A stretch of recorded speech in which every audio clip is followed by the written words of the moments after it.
my girl shit. Yeah, I'm in my bag, but I'm in his too. And that's why every time you see me, I got some new shoes. Look. Hey y'all. I am back with another video.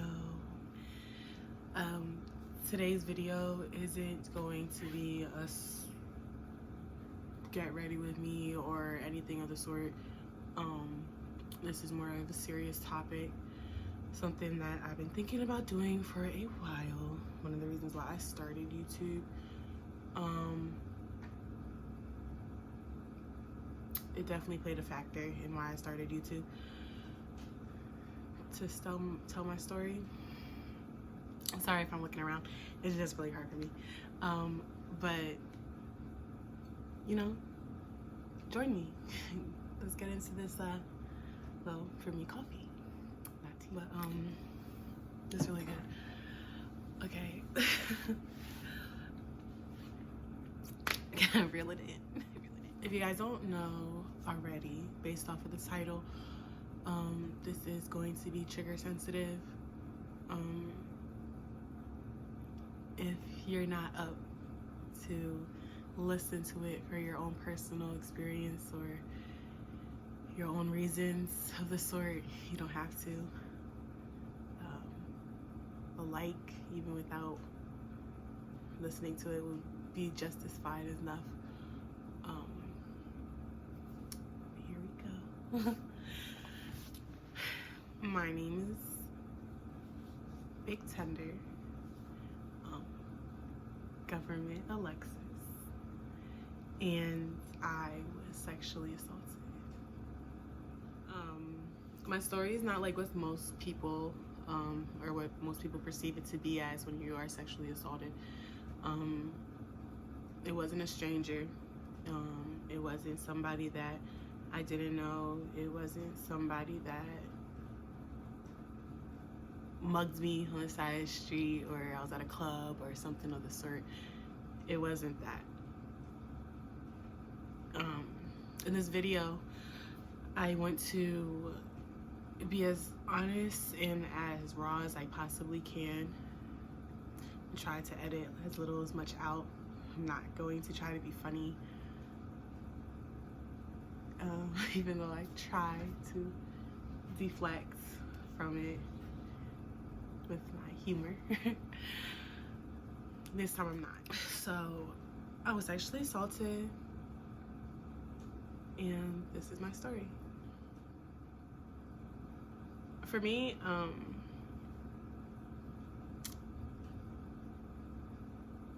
my struggles didn't really occur until after the incident. But before I get into that, I should tell you guys the incident. I'm 23, and I don't live at home. That's a different video for a different time. But I don't live at home.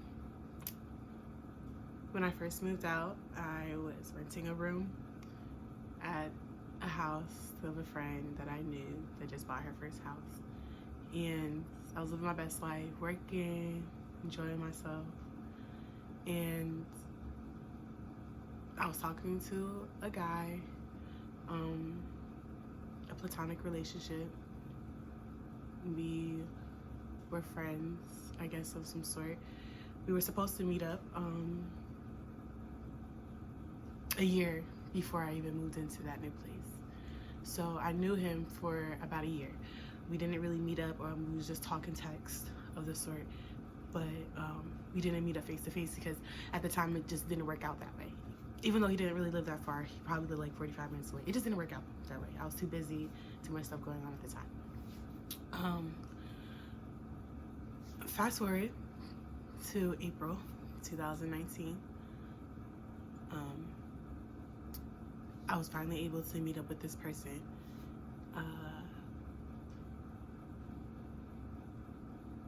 This is my first experience meeting him.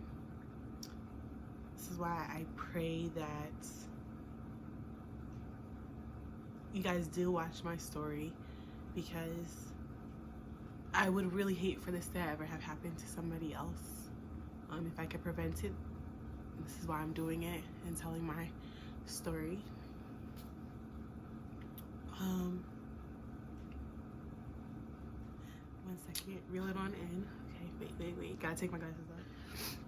I tried not to do my makeup today.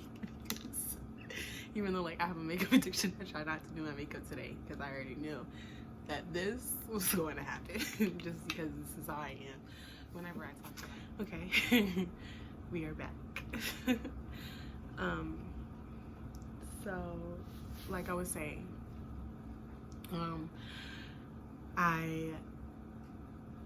this is my first time meeting him, and I invited him over. He if you don't know, this thing called a river line, and it only runs between certain hours. So he came, and it was late. I believe it was the second to last river line that was running, but for the time schedule wise. So he came, and we were hanging out. It was me and my other friend and him, because I didn't want to meet him alone at first. So we're hanging out at my house, in the shed, chilling. It was time for my friend to leave because she had a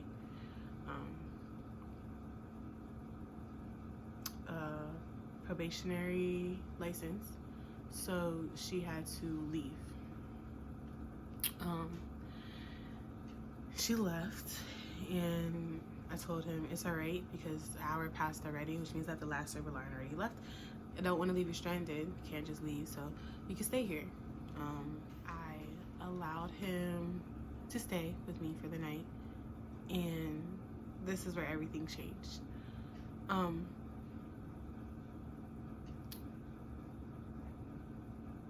We weren't intimate at all. I let him sleep in the bed next to me.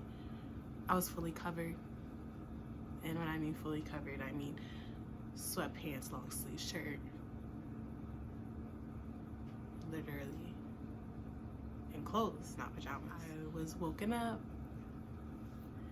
in my sleep to him pursuing to have sex with me. This happened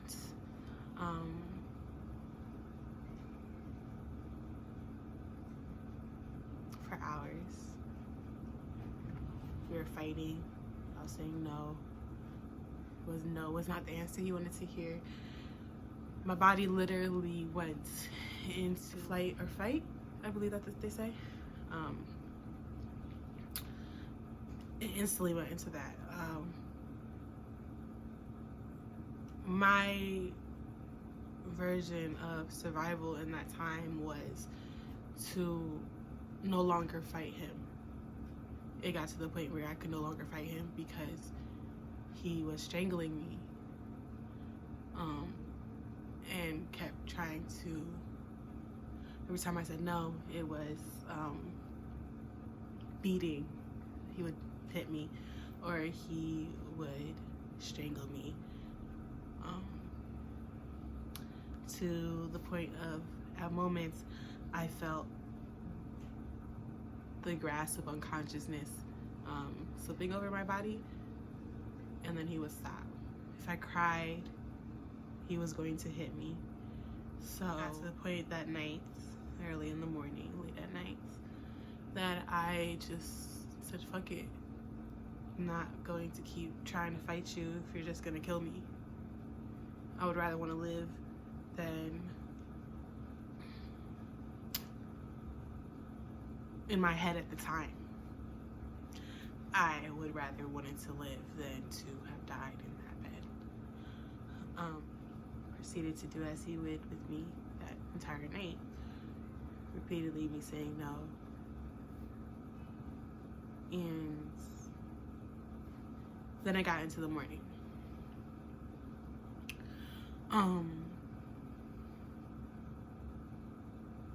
When I woke up in the morning, I was trying to go downstairs, and I lived in the attic of a 3-story, 4-story-ish house, old townhouse, not a townhouse, but an old vintage house. So the attic is really huge, just like the whole top floor. It was amazing. I loved that place. It was great. But he, when I woke up that morning, I proceeded to try to go downstairs so that I could escape, in a sense, but that wasn't the case. This was when I woke up and I had enough of it. I couldn't believe that this actually had happened to me, seeing him in the bed next to me, and the clothes that was once fully covering me were no longer on me.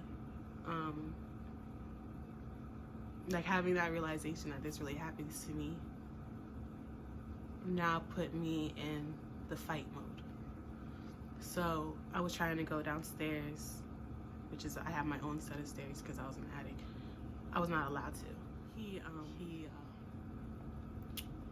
yet again proceeded to strangle me, and we fought. This was the first time I actually felt like I fought back hard enough for him to get the point of, one of us is gonna make it down these steps. We could both make it down the steps if you let me go, or just one of us is gonna make it. I already have my own struggles of depression, anxiety, and PTSD already, so this was just a pile on of an experience on top of the bullshit that I already deal with on a daily.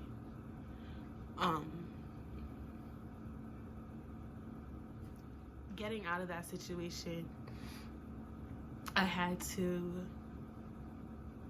make him believe that everything was okay, or else he wouldn't let me leave my room to go downstairs.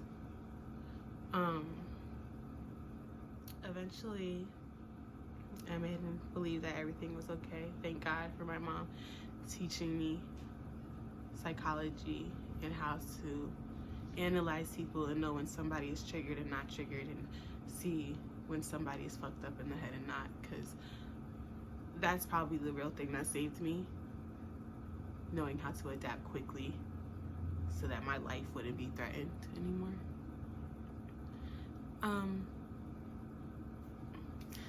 I convinced him that everything was okay and that I wasn't going to tell anybody, and that it's okay, we can still be friends, that it's all right. Letting him leave the house, walking him out of the house.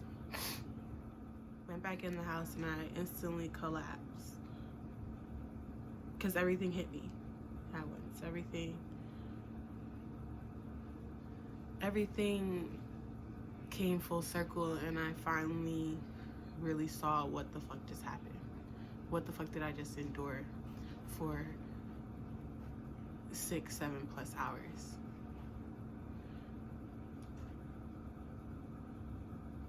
From the swelling of my neck to the scratches on my body, I actually saw the damage that he did to me. Not only internally, that I didn't know that I was about to endure, but physically. It's raining outside. Very ironic.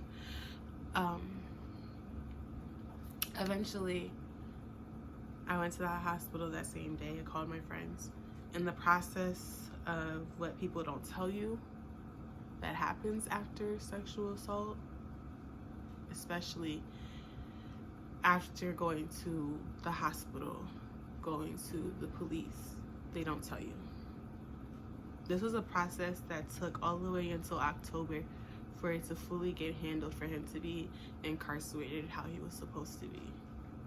This was a process all the way from April to October that took up my entire life. I wasn't able to feel the things I wanted to feel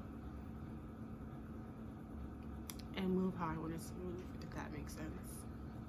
Because the first process was getting this man to be arrested. It was a process as a whole. I had to yet again convince him that everything was okay. I had to get him to come back into the town that this all happened in. I had to work with the police, and that took itself a week process after it already happened. I barely stayed at the house that I was living at. I eventually left the house that I was living at because I couldn't deal with it. Once he was arrested, the process started. I thought the process was done, but actually it started all over again. I was harassed by his family. They kept telling me they could drop the charges. They were reaching out. I was scared that the place that I worked at, he would find somebody to show up at and pop up on me, because he was that type of crazy. So I eventually left my job. I didn't have anything. I didn't tell anybody. The only people that knew were my friends. My family didn't know for a while.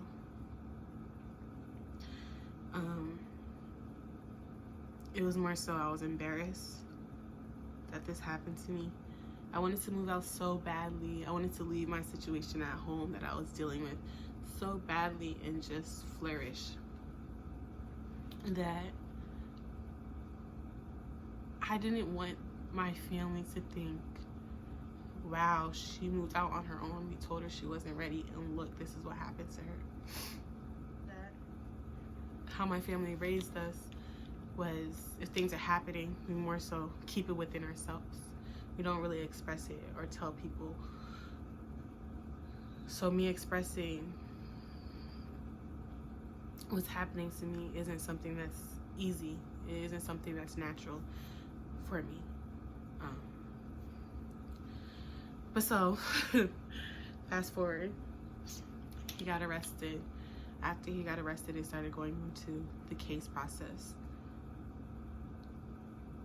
Going to court cases all the time, meeting up with lawyers, knowing that even if you don't want to press charges, the state is now going to press charges. So you're now going to have to deal with it regardless. Is annoying. There was times that I wanted to drop the case and just be like, fuck it. He learned his lessons for sitting in the public jail for a little bit, but I didn't know that you couldn't just drop a case like that. This is my first time ever experiencing with something like this, dealing with the police like this, on this type of level. So I was naive to it. I remember when my mother first found out, I was meeting up with my mom at the, I was meeting up with my mom at the hair salon, and she came outside of the hair salon and she pulled me to the side and she said, "Are you in trouble with the law? Because this mail came for you." And it was for the prosecution office. Well, from the prosecution office. And that's when it hit me like, wow, this shit is really about to happen. I'm really about to go through this. This is really about to be a tremendous life-changing experience that I have no idea how I'm going to handle it. I don't know how it's going to affect me. And honestly, if I knew how this was going to affect me, for me in particular, I'm not saying somebody else should, I would have never had press charges. Because I don't feel like I was able to lay the situation to rest until he was fully convicted. And that took all the way until October, end of September. And that's annoying. That was almost half of a year, close to half of a year, that was taken from me, and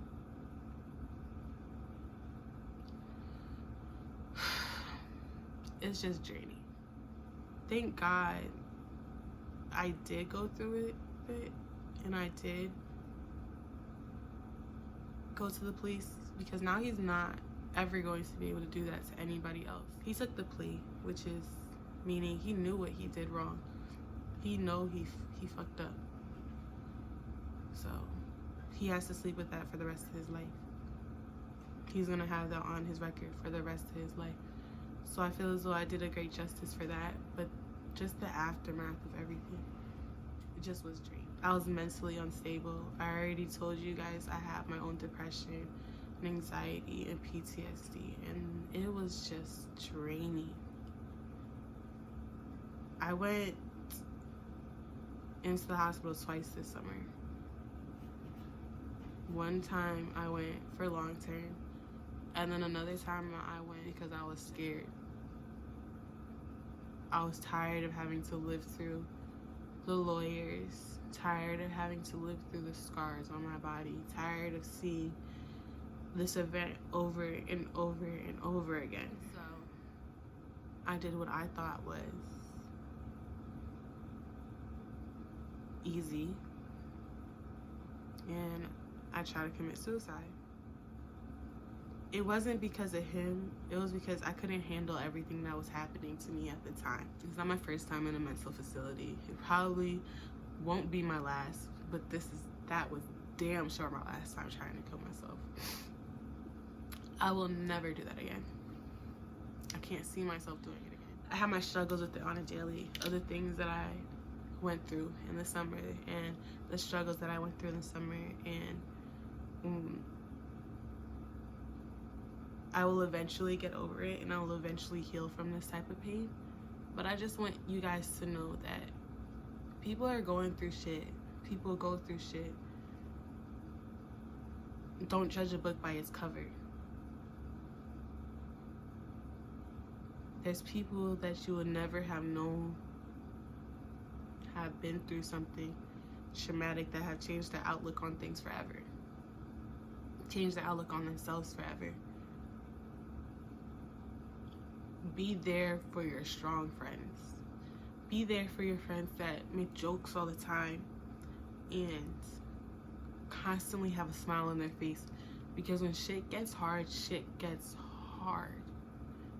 And they put that face on, not for themselves, but more so for the people around them, so that they don't have to. But I just want you guys to know, you guys gotta be there. Y'all gotta check in. Y'all have to check in. It's important to check in. Also, even though I am a sexual assault survivor, because I'm not a victim, I don't want to be seen any different. This summer was the hardest thing of my life that I ever had to experience. I went from having the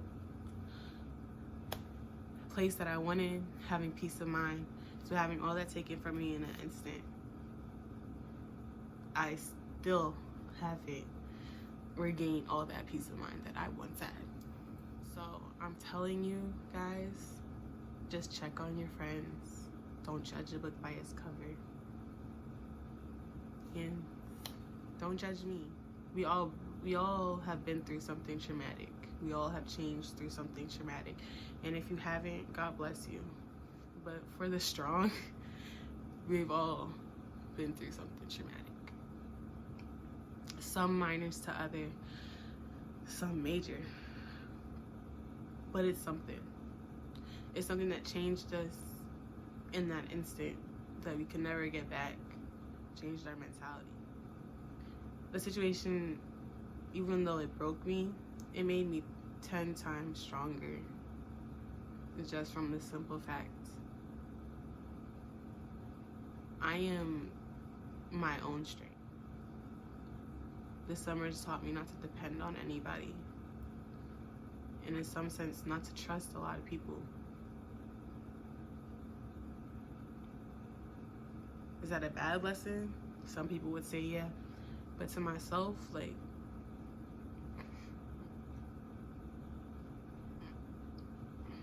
it's the biggest blessing God has given me. This summer has brought me a lot of life and death experiences. This summer has brought me a lot of self-growth. And through it all, I stand tall, and I pray that you guys do too. So this is my story and all of my bags. Well, some. We just touched on some. But it's Valentine's Day, 14 Days of Love, and today is about self-love and self-growth. So like, comment, and subscribe